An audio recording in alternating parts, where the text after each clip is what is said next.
Question क्या है? कह रहा किसी अर्धवृत्त का परिमाप कितना है जी? 72 सेंटीमीटर। तो क्या पूछा जा रहा है? अर्धवृत्त का क्षेत्रफल यानी उसका क्षेत्रफल यानी किसका? अर्धवृत्त का। ठीक, परिमाप दिया हुआ है, अर्धवृत्त का परिमाप दिया हुआ कितना? 72 सेंटीमीटर। पूछ रहा है कोचिंग उसका क्षेत्रफल। क्वेश्चन बन जाएगा? बना है तुम लोग से? हैं? इसको देखो बनाते हैं। क्या दिया हुआ है? परिमाप दिया हुआ है, अर्धवृत्त का परिमाप। अर्धवृत्त का परिमाप कितना दिया हुआ है? 72 सेंटीमीटर। अर्धवृत्त का परिमाप कितना है? 72 सेंटीमीटर। और अर्धवृत्त का परिमाप होता है क्या? पता है ना सबको? अर्धवृत्त का परिमाप कुछ होता है r इंटू पाई प्लस 2 कुछ होता है r इंटू पाई प्लस 2 बराबर कितना दिया हुआ है? 72 सेंटीमीटर। कितना दिया हुआ है? 72 सेंटीमीटर। परिमाप अर्धवृत्त का परिमाप दिया हुआ है कितना? 72 सेंटीमीटर। हम लोग फॉर्मूला क्या जानते हैं कि अर्धवृत्त का परिमाप जो होता है r इंटू पाई प्लस 2। यहाँ गलती ना कीजिएगा, अर्धवृत्त का परिमाप r इंटू पाई प्लस 2 होता है। तब इसको हल कीजिए तो r पाई का मान 22/7 रख दीजिए प्लस 2 बराबर 72 सेंटीमीटर, यानी r बराबर ऊपर आ जाएगा 36/7 बराबर 72 सेंटीमीटर। काटिएगा 2 से, यानी r बराबर गुना में भागा में तो गुना में जाएगा, यानी कितना सेंटीमीटर? 14 सेंटीमीटर। और कितना आ गया? 14। यानी जो अर्धवृत्त है ना उसका जो त्रिज्या है कितना सेंटीमीटर है? 14 सेंटीमीटर। हमको कुछ निकालना है अर्धवृत्त का क्षेत्रफल। कुछ निकालना है अर्धवृत्त का क्षेत्रफल। तो अर्धवृत्त का क्षेत्रफल निकालने से पहले कुछ निकाल लेते हैं वृत्त का क्षेत्रफल। तो कुछ होता है वृत्त का क्षेत्रफल पाई आर स्क्वायर। अगर इसमें 2 से भाग दे देंगे तो अर्धवृत्त के निकल जाएगा। तो पहले पूरा निकाल लेते हैं। तो कुछ होता है बताइए, पाई का मान कितना? 22/7। आर कितना है जी? 14 गुना 14। कटेगा 7 दूनी 14, कटा ना। अब देखिए हम इसको क्या करते हैं ना, 11 बना लेते हैं, यानी 2 भेज 2 दूनी 4 और 56। तब गुना करेंगे तो कितना आ जाएगा? इसको कैलकुलेशन कीजिए। 6 की 6 में 6 की 6 6 5 11 6 5 11 के 1 और 5 1 6 कितना आ जाएगा? 616। तो ये पूरा आया है, ये पूरा वृत्त का क्षेत्रफल कितना है? 616 है। लेकिन हमको क्या निकालना है? अर्धवृत्त का। अर्धवृत्त का तो अर्धवृत्त के लिए कितना कीजिएगा? 2 से भाग दे दीजिए तो कितना आ जाएगा? 3 और 0 और 8 कितना? 308 सेंटीमीटर स्क्वायर है। देखिए अर्ध परिमाप का सूत्र जरूरी याद आप लोग कीजिए। किसी वृत्त का अर्धवृत्त का परिमाप r इंटू पाई प्लस 2 होता है। क्षेत्रफल का जो होता है पाई आर स्क्वायर बटा 2। अर्धवृत्त का क्षेत्रफल का जो होता है पाई आर स्क्वायर बटा 2। तो पाई आर स्क्वायर का मान निकाल दिए तो 616 2 से भाग दिए तो कितना है? 308 सेंटीमीटर स्क्वायर, इसलिए दे रहे हैं। चलिए देखिए प्रश्न नंबर 2 क्या है जी। प्रश्न नंबर 2 को पढ़िए। क्या है? किसी वृत्त का क्षेत्रफल और परिमाप संख्यात्मक रूप से बराबर है तो उस वृत्त का व्यास क्या होगा? क्वेश्चन में है ना कि कोई वृत्त है ना तो उसका जो क्षेत्रफल निकालते हैं जितना उतना ही उसका कुछ है परिमाप है। तो ऐसा कब हो सकता है? जब त्रिज्या को या व्यास को हम कितना रखेंगे तो ऐसा हो सकता है कि क्षेत्रफल और परिमाप दोनों आपस में क्या हो जाएगा? बराबर हो जाएगा। यही क्वेश्चन है, हल करेंगे। जो क्वेश्चन जैसा जैसा कहा किसी वृत्त का क्षेत्रफल, तब वृत्त का क्षेत्रफल लिख देंगे और परिमाप लिख दिए। आपस में क्या है? देखिए क्या है? संख्यात्मक रूप से क्या है? बराबर है। तब वृत्त का क्षेत्रफल बराबर बचे वृत्त का परिमाप कर दिए। अब कह रहा है बराबर है, फिर तो देखिए पाई आर स्क्वायर। वृत्त के क्षेत्रफल को जो होता है पाई आर स्क्वायर, परिमाप को जो होता है 2 पाई आर। हो गया, पाई से पाई कैंसिल हो गया ना। अब देखिए ये 2 गुना आर स्क्वायर ना है, लिख सकते आर गुना आर बराबर 2r हो जाएगा ना। एगो आर से आर कट गलो तो आर कितना निकाल गलो? 2 सेंटीमीटर। 2 इकाई सेंटीमीटर में तो है ये ना, वो 2 इकाई निकाल लो। लेकिन क्या पूछा जा रहा है? वृत्त का व्यास है ना, व्यास पूछा जा रहा है। हमको निकला कुछ त्रिज्या निकल गया तो व्यास निकालने लगी। व्यास ना पूछ रहे है, यानी डायमीटर पूछ रहे था। कुछ कर हम 2 से गुना कर दो तो 2 दूनी 4 इकाई। कितना आ जाता? 4 इकाई। एलसन में जो जैसा जैसा बोला वैसा वैसा करते चल गए, आंसर आना चालू हो गया। कोई दिक्कत?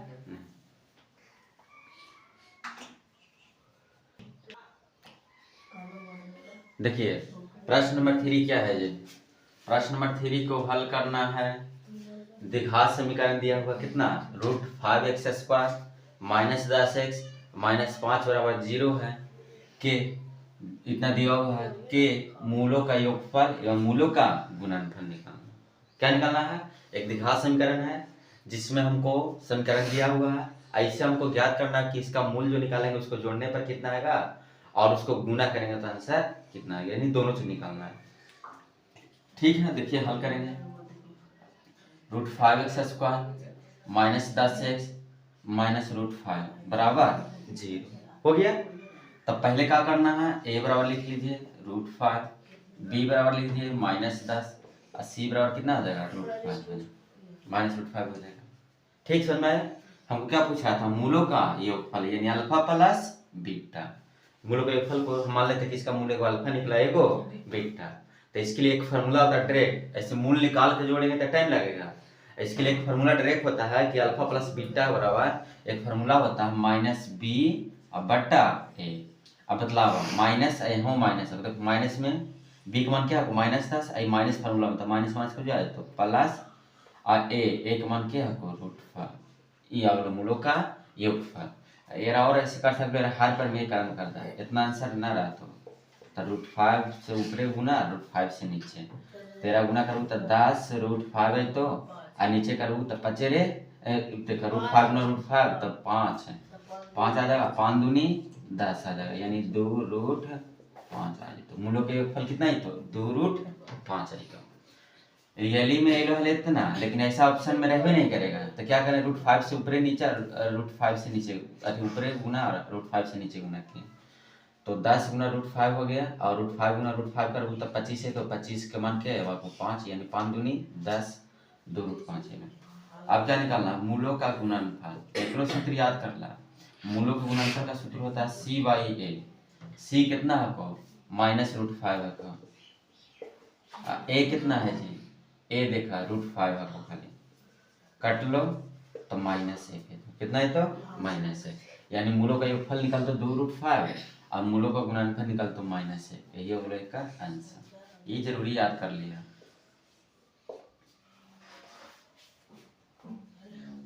देखो प्रश्न नंबर 4, देखिए प्रश्न नंबर 4 को बनाइए और साथ साथ अगर वीडियो पसंद आ रहा है तो अगर आप मेरे चैनल से पहली बार जुड़े हैं तो चैनल को सब्सक्राइब कर लें और साथ में बेल आइकन दबा दें और लाइक जरूर करें। अगर अच्छा कोई दिक्कत होता है प्रश्न में या जो नहीं समझ में आता है उस पर कमेंट करें, आप लोग को दोबारा वो प्रोवाइड करा दिया जाएगा। देखिए दिए गए चित्र में किसका मान निकालना है, x का मान निकालना है। किसका मान, x का मान। तो हम लोग जानते हैं कि किसी भी त्रिभुज में दो अंतःकोण का मान बाह्य कोण के योग के बराबर होता है। जो सामने कर, जैसे देखिए ये कोण है ना, इसके जो नीचे वाला भुजा उसको साइड को बराबर बढ़ाया गया है, तो जो बढ़ाया जाता है कोण वो दो अंतःकोण का अपने सामने वाले अंतःकोण के योग के जो होता है बराबर होता है।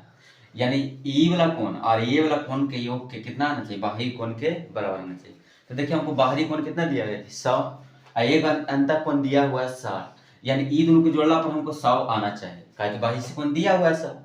इसका मतलब हमको क्या करना है कि ई दोनों को जोड़ना पर क्या लाना है 100 लाना है।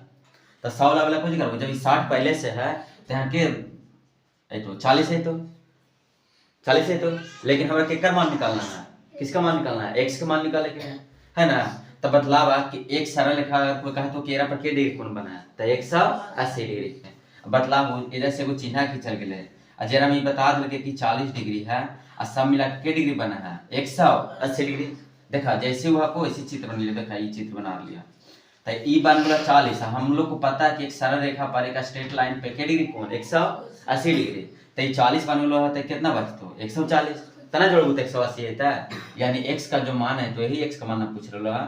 तो 180 - 40 यानी x बराबर कितना है तो 140, यानी कौन सा ऑप्शन नंबर सी आ जाए। तो क्या करना है, पहले देखना है कि दो अंतःकोण का योग बाह्य कोण के योग के बराबर होता है, यानी यहाँ 100 था तो 60 था 40 हो गया। अब हम लोग जानते हैं कि एक सरल रेखा पर कोण 180 डिग्री कोण, तो 180 बनता था जिसमें 40 बन गया था, क्या बाकी होगा 140 यानी सी। ठीक, कोई दिक्कत?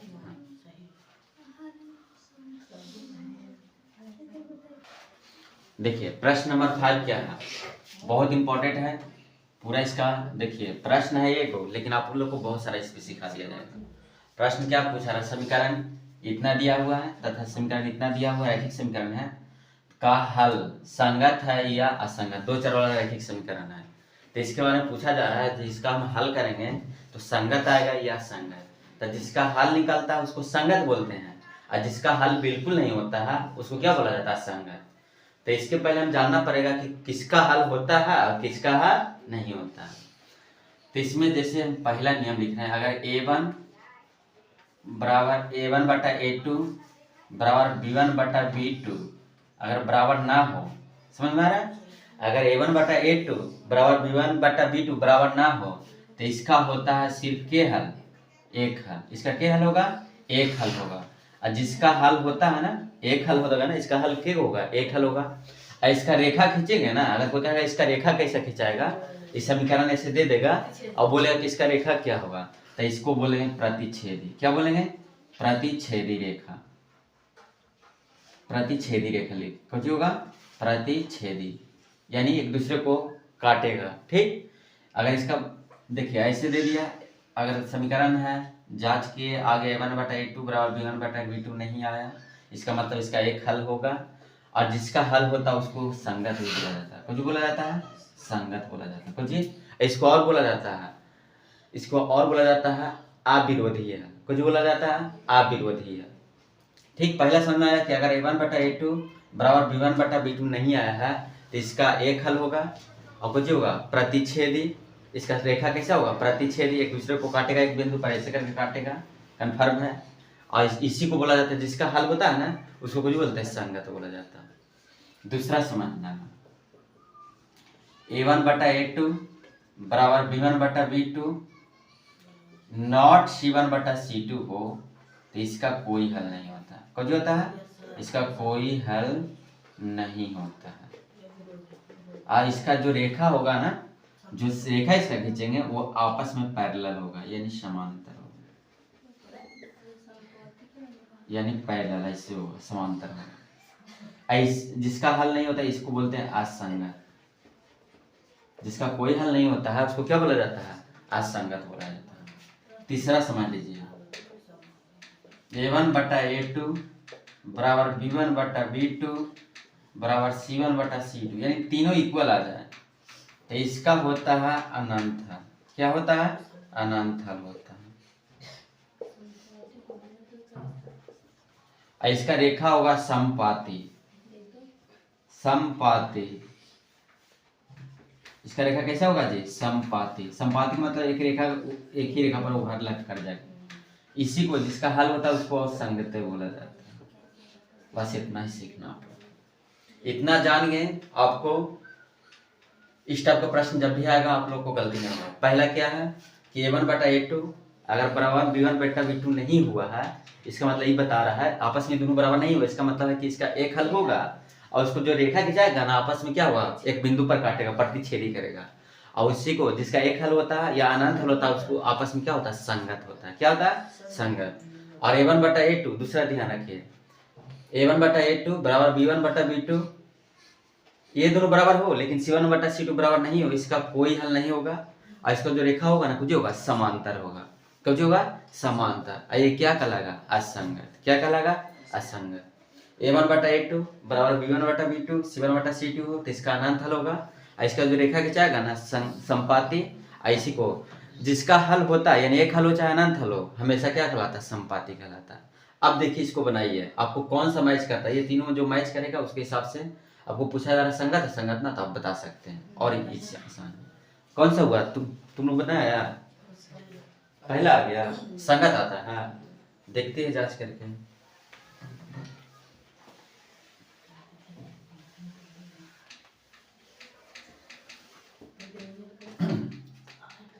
हल करेंगे तो देखिए a1 कितना है जी, इसको a1 मानना है, इसको a2 मानना है, इसको b1 मानना है, इसको b2 c1 c2, बस ऐसे ही लेकर चलना है। तो A1 देखिए, इसको A1 मानना है, इसको A2, इसको B1 B2 C1 C2। तो A1 कितना है 2, A2 कितना है 10। फिर रखिए C1 B1 B2, तो B1 कितना -3 और B2 कितना है 6।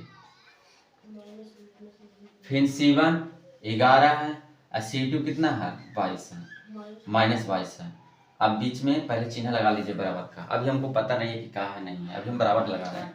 काटेंगे पहले तो 1/5 आ जाएगा, इसको काटेंगे -1/2 आएगा, और इसको काटेंगे -1/2 आएगा।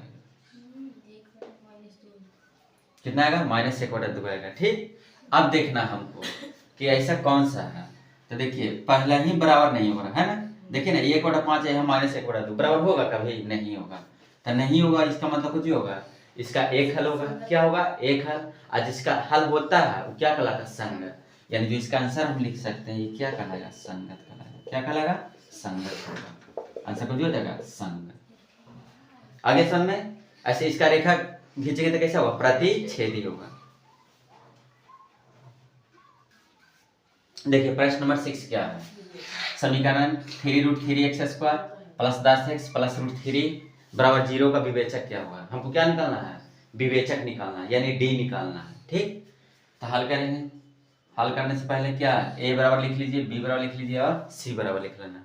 जब भी विवेचक निकालने के लिए देगा क्या करना है? a देखिए समीकरण कितना है? 3√3x² + 10x + √3 बराबर 0 का विवेचक निकालना है। क्या निकालना है? विवेचक। समीकरण दिया हुआ इसका विवेचक यानी डी निकालना है। तो पहले क्या कीजिए, a बराबर लिख लीजिए 3√3, b बराबर कितना आ जाएगा 10, c बराबर कितना आ जाएगा √3। विवेचक बराबर क्या होता है फॉर्मूला? b² - 4ac। विवेचक d बराबर क्या होता है फॉर्मूला? b² - 4ac। अब बतलाइए b का मान कितना है जी? 10, 10 का होल स्क्वायर -4, a का मान कितना है? 3√3, फिर c का मान कितना है? √3। तो 10 का 100, एरा गुना करा 4 और गुना 3, आई √3 गुना √3 करूँ तो 3 आ जतो। तो 100 -4 × 12, 12 × 36, यानी घटेगा तो कितना है? 64। यानी इसका विवेचक जो निकलेगा कितना निकल जाएगा? 64। कितना आ जाएगा? 64 आ जाएगा। समझ में आया? विवेचक निकालने का सूत्र याद करना है, d बराबर b² - 4ac।